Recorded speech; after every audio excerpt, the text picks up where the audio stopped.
5. Food shopping. I'm never keen to preach about vegetarianism, but I do think that it is much less greedy of the planet. And those cattle give off far more greenhouse gas emissions than the people do.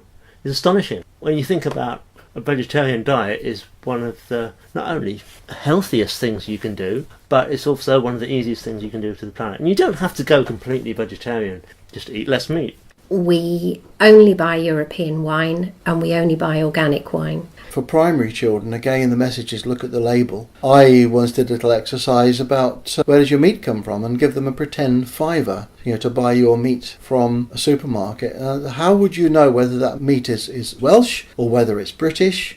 We had a Kinder Egg and a big geography map, and we had them come up and put down where they thought each different bit of the Kinder Egg had come from. Like the zinc came from Australia, and then the chocolate came from South America, and the toy was made in China, but the paper was from Norway. It was assembled in China, but the company was German because Kinder is a German company. Nothing came from Britain.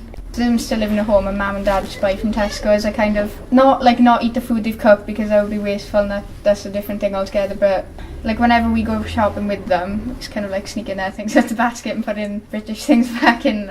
They don't really get it, to be honest, at all.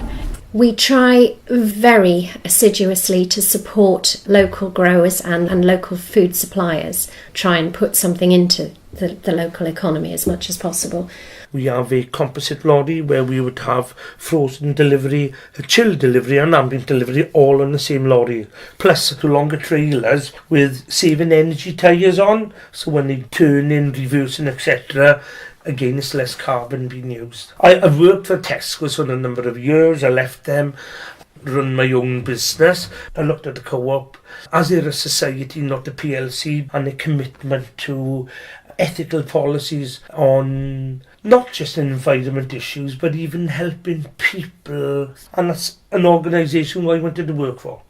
My local shop does carrots with mud on, believe it or not, and they're sometimes not straight. Quite happy with those kind of carrots. They keep better, they usually taste good, and as I say, because I peel my veg myself, I don't mind if they're not washed and scrubbed. I won't buy fresh tomatoes this time of year in January and February. I'll wait until we have that glut of amazing, tasty, beautiful homegrown ones.